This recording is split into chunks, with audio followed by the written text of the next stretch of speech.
everyone, my name is Lisa.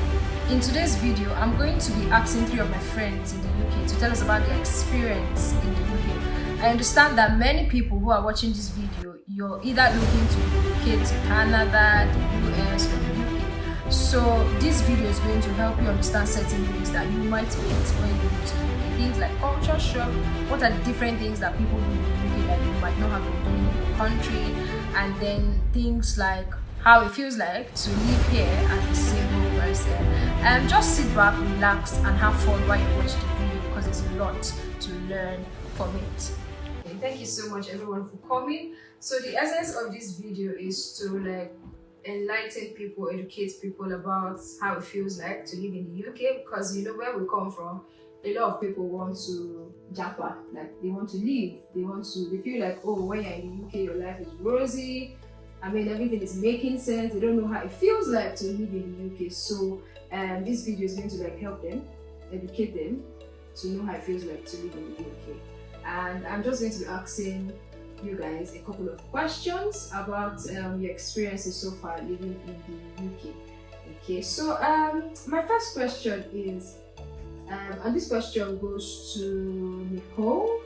So what culture shocks have you seen when you came to the UK, or over the years since you've been staying in the UK? I think the first major one would be referring to elders by their names. Yeah, because in Nigeria, we usually say, most times, Miss, Mr., Mrs., or uncle, auntie, or something. You don't just Fred or Lisa. It has, out of respect, but here, elder or not, you just refer to them by their names. So I'll say that was the first one. Do you have any other one? Nah, I don't think so. Okay. I think that was a major thing for me. Oh, lovely.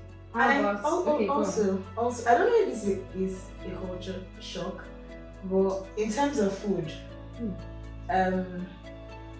Nigeria, you can go out and eat and have varieties. But when I came here, I was thinking you'd have like fried rice and all of those that you could just work in. Because there are a lot of places like that in Nigeria. You just walk into restaurants, whether they are fast food or they are fine dining. You really have everywhere. It's everywhere. But here, I'm sorry, respectfully, it's mostly chips, fish, chicken. It's not. So yeah, that was another one for me. Amazing. How about you, Jocelyn? She has said almost everything. I'm trying to think now if there's any culture shock I experienced aside you just seeing someone, your father say, oh yeah, I'll take you to school. You emailing a lecturer, like it's similar to what she said, but you emailing a lecturer, a professor, and you just say something like, "Hi Debbie."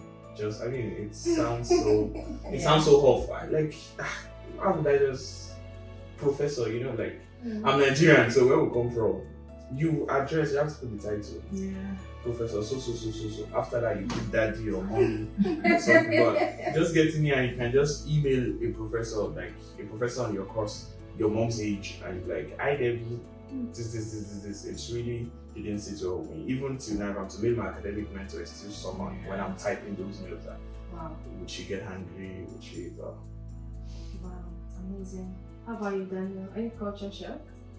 Yeah, I think the first thing that was culture shock for me was interaction. Interaction in what sense? The way people related here was a bit strange. I mean, I'd seen people I thought I know. Like I've seen someone I thought I knew, and the next time you see the person's acting a bit strange. Like, like we've never met before, and I'm like, oh, okay, so this is how things are. I've experienced that. Fair enough. And I was pretty used to something similar to that kind of life, but I wasn't. It wasn't so much like the way it was when I first came in here. So I was like, oh, if that's how it is, well, I can do that very well. And yeah, I mean, that was the one thing that was surprising to me. And then you could be on the same or in the same environment with someone for long, and then you get to discover that outside the person doesn't want to relate with you, and then it's like, oh, I thought we were supposed to be like guys and stuff like that. So I was surprised, and I think understanding that a lot of people on this app here is pretty much one of the biggest shock for me. Yeah. Can I say something? Yeah, you can. But I think that's something that has to be boundaries, regardless of whether we're in Nigeria or we're here. Because assuming that someone is your friend is where you make the mistake. It might have been a culture shock to you, Daniel, but most people might not be, because if you understand boundaries already, you know that you don't just assume relationships. You have to have a clear definition of what are we doing? Are we just work buddies? Are we just study buddies? Are we just course mates or whatever? So you can have a course mate that doesn't want you to extend past the classroom. Oh, okay. Nigeria, Angola, wherever. Okay, but what I'm saying is basically, for example, now, if you see me on the road, if I see you on the road now, maybe after the whole clip thing, and then you see me on the road, I feel like there should be a sense of, hey, hi, I've seen you before, like I know you. But if you see me on the road and you're like, hey, hi, and I'm like, you know, I just did like I didn't see you, and I'm seeing you coming my way, and I just turn my eyes, and you're trying to say hey, and you know, I just walk past you. Don't you feel that's a bit weird? Anyone can do that to you. So is that normal? Is that normal? Do you see that as normal? It's not normal, but what I'm saying is categorizing it as a culture shock is what is surprising, because even in Nigeria, if someone, for example, someone might be in a bad mood, and so when you're saying something, when you say hi, you're like, I'm not even seeing this person right now. I'm just don't be in my space. Or the person might just have had respectfully, out of courtesy, spoken to you the first time. So you now being all friendly is like, you're coming that's too close for my liking. That's just what I think. I get your point. So, culture shock. Sorry, can I say something? What do you want to say? Okay, I just wanted to say that there's something I learned. The reason I say it's a culture shock to me is because there's like this saying that Americans are loud, the British are reserved. So you could talk to people generally if you go to other countries. Like, I don't know about other countries, but basically if you meet an American or someone, you talk to them, they relate with you normal, anywhere, anytime. They don't even have to know you before they talk to you. But here in the UK, you find someone you think you know, they see you and they act like you've never met before. And that's culture shock to me. So that's basically what I'm trying to say. I'm also sorry. Another thing I was going to say is using the term reserved.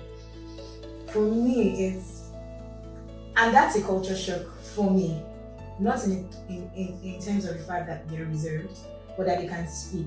Because there are people you meet here, they are British, Welsh, from wherever, Irish, and they can tell you their life history.